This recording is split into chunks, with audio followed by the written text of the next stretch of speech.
संत मत धारा आपकी सेवा में प्रस्तुत।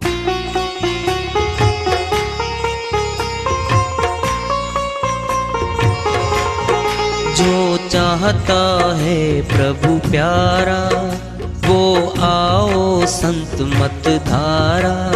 भक्ति भेद बता कर सारा वो कर दे भव के पारा। जो चाहता है प्रभु प्यारा वो आओ संत मत धारा। भक्ति भेद बता कर सारा वो कर दे भव के पारा। जो चाहता है प्रभु प्यारा।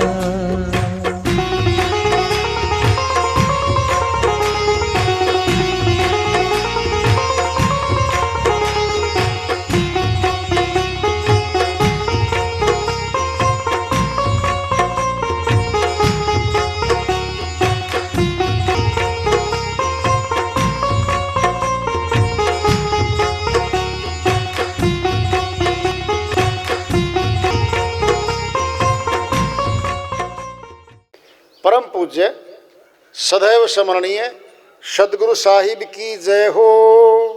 सतनाम साहेब आदरणीय सर्व संतों की जय हो। उपस्थित आदर के योग प्रभु प्रेमी एवं जिज्ञासु आत्माओं, हम सभी पूर्ण पिता परमात्मा सभी सृष्टियों के रचनहार कुल मालिक हम सब के जीवन का आधार उनकी महिमा को सुनने के लिए एकत्रित हैं। मेरी सभी से अर्ज है कि मैं कोई जगत गुरु नहीं, कोई महाराज नहीं, कोई महामंडलेश्वर नहीं। मैं केवल सभी संतों की चरणों की धूल हूँ और आपका भक्ति मार्ग में सहायक हूँ।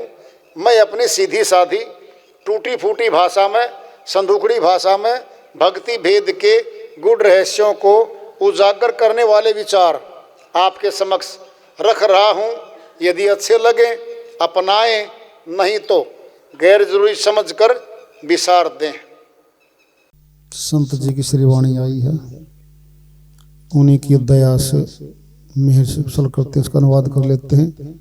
संदेशा संत फकीरों का, तुम्हें याद कोई दिन आएगा, किसी दिन तो याद आएगा।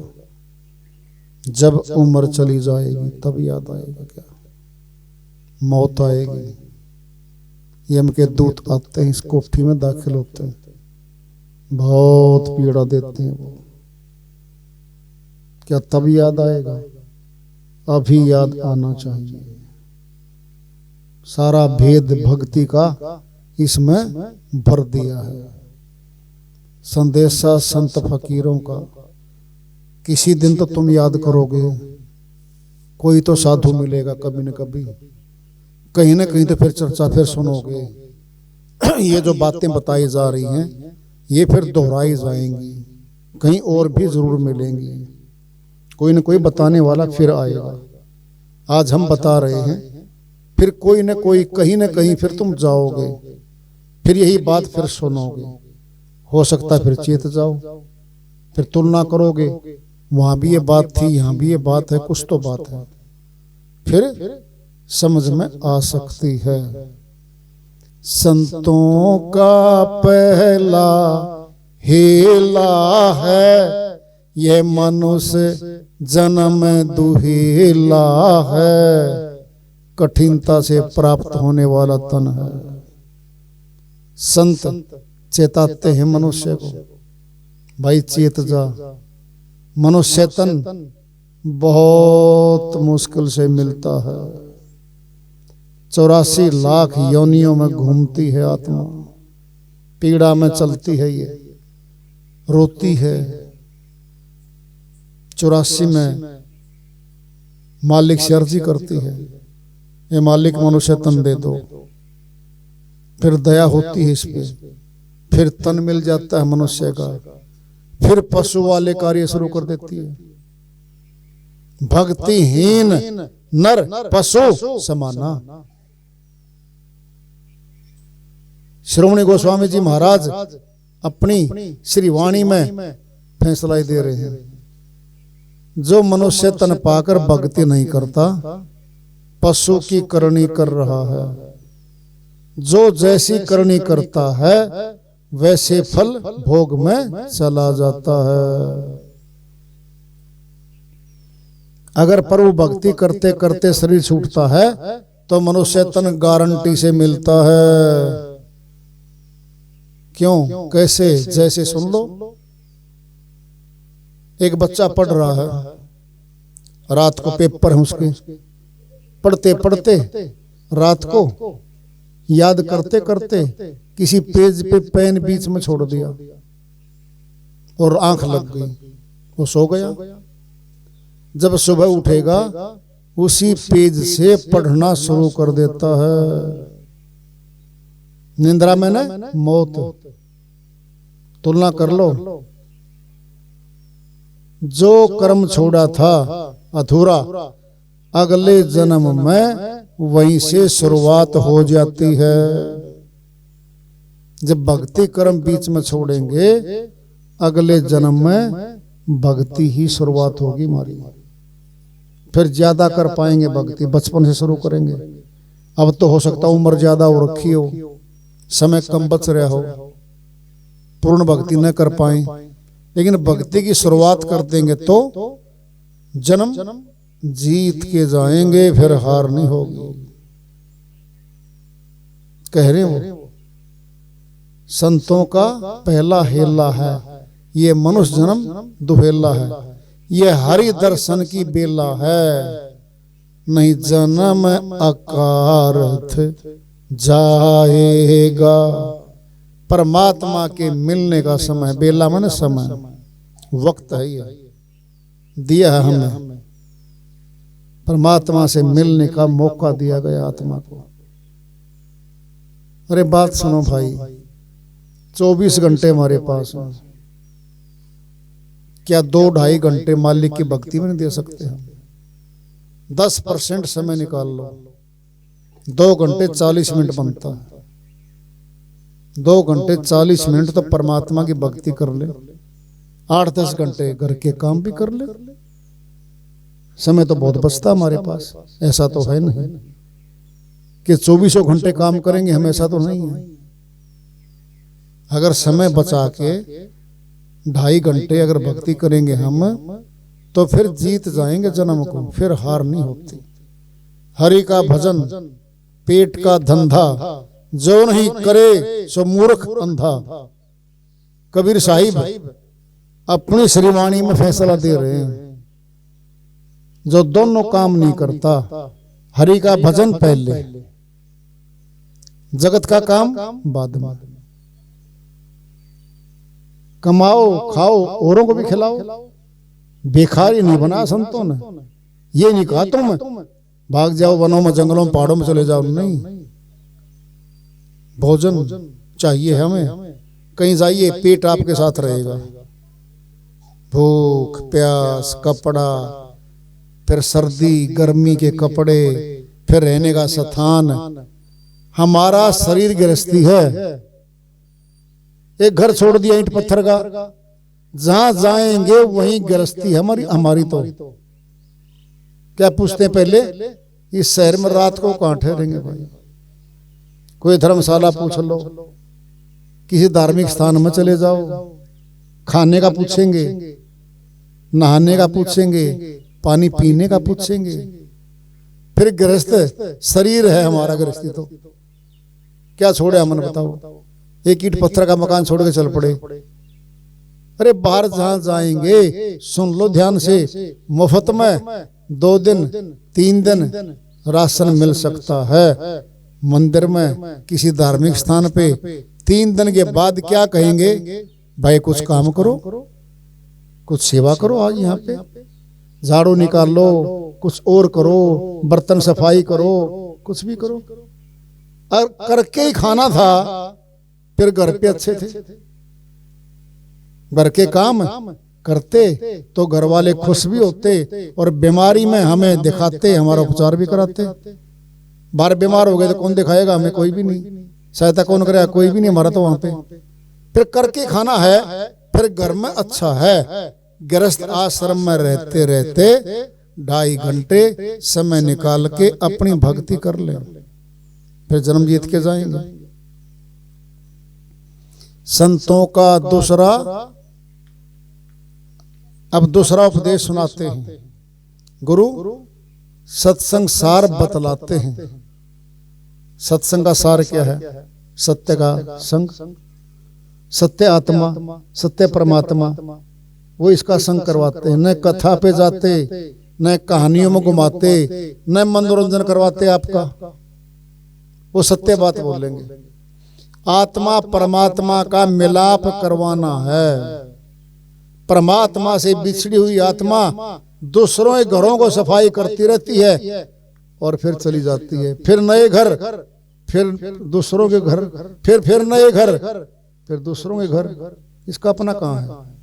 अपना घर तो परमात्मा के पास है, इसको जहाँ दुख नहीं है, कलेश नहीं है, आनंद ही आनंद है।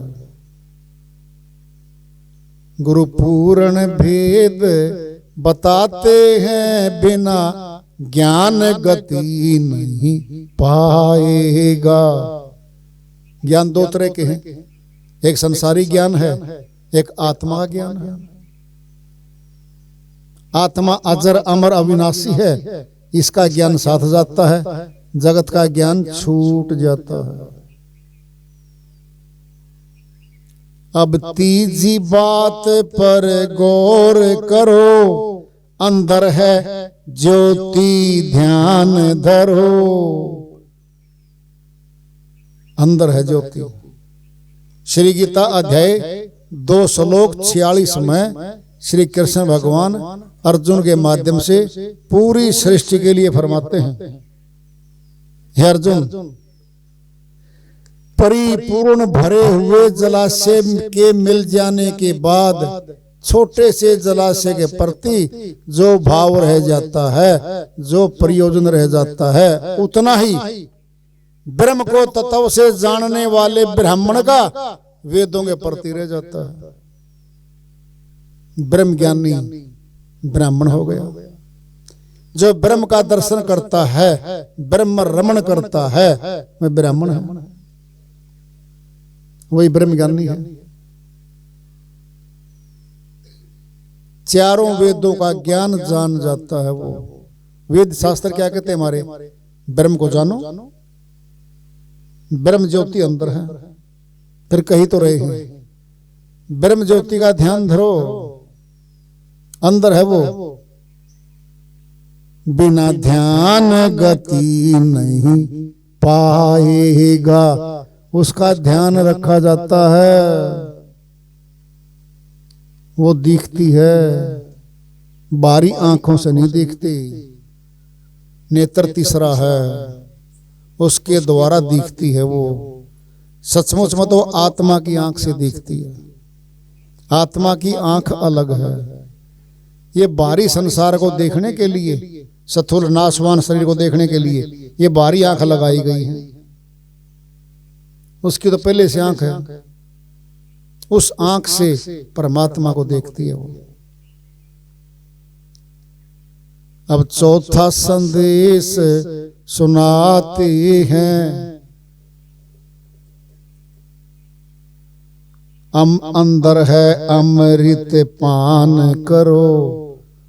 अमृत पान क्रिया है हमारे पास, खेचरी मुद्रा है, ऊपर लगती है और बच्चे की लगी पाती है वो है अमृत पान क्रिया। नाम उसका अमृत पान क्रिया। गुरु अमृत बूंद चुआते हैं, बिना पिए गति नहीं पाएगा। अमृत पान क्रिया अंदर लगा के योगी ऋषि मुनि कई कई दिनों तक समाधिष्ठ हो जाते थे। अंदर से ताकत मिलती थी उनको। बच्चा भी अंदर वो लगा के ब्रह्मांड से शक्ति लेता है। ब्रह्मांड हमारा आंखों से ऊपर है, 2 जगह जुड़ा हुआ बच्चा। एक तो खेसरी मुद्रा से जुड़ा हुआ है ऊपर, एक नाभि से जुड़ा हुआ है, 2 जगह जुड़ा हुआ बच्चे का।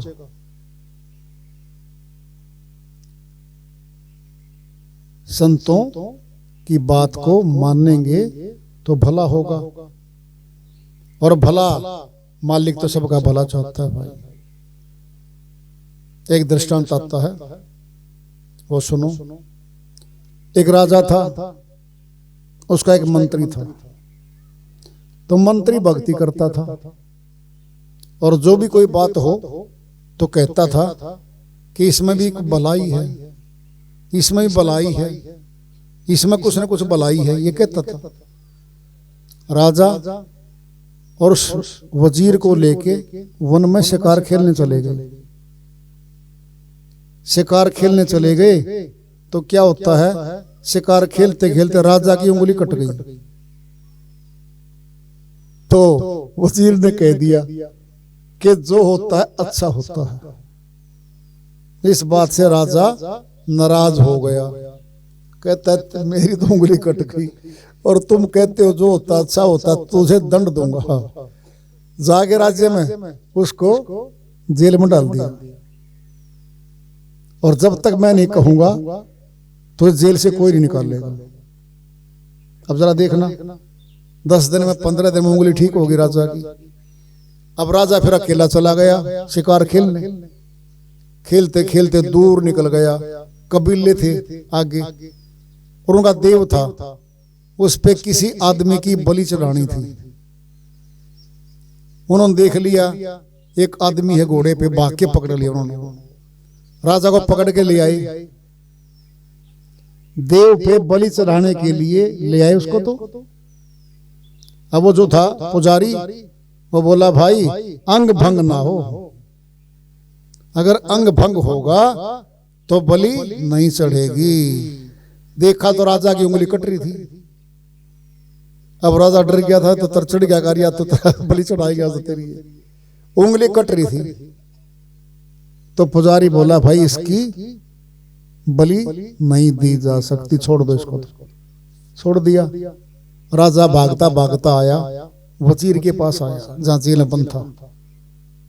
अरे भाई तू कहता है ना जो होता अच्छा होता है, आज मैं ऐसे ऐसे पकड़ा गया था और मेरे साथ तो अच्छा हो गया, तेरे साथ अच्छा क्या हुआ बता भाई मंत्री। कहता है राजा जो होता अच्छा होता, मेरे लिए भी अच्छा हुआ है ये। अरे तेरे लिए अच्छा क्या हुआ बता।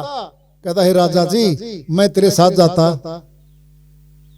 आप मेरे बिना जाने वाले नहीं थे।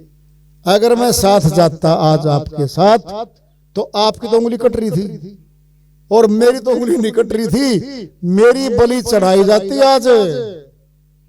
राजा बोला अरे भाई अब समझ भाई, वाकई जो होता अच्छा होता है। हे राजा मेरे को जेल में डलवाया है ना, मेरी किस्मत ने, मेरे परमात्मा ने जेल में डलवा दिया जानबूझ के कि राजा जाएगा बलि पे, और बलि चढ़ रही राजा की तो नंबर मेरा जाना था, इसीलिए आपसे मेरे को जेल में ठुकवा दिया। मेरे लिए भला हुआ है, हे राजा आपके लिए भला हुआ है। आज याद करो जब उंगली कटी थी मैंने क्या कहा था कि जो होता है भला होता है। राजा बोला भाई साहब बिल्कुल भला हुआ है, अगर उंगली नहीं कटती तो आज मेरी बलि चढ़ा देती है। जो होता है भले के लिए होता है, परमात्मा किसी का बुरा नहीं करता, सबका भला करता है। हाँ गुरु के बिना ज्ञान नहीं होता भाई, वेदी गुरु के बिना किसी को आत्मज्ञान नहीं हुआ, आज तक हो भी नहीं सकता।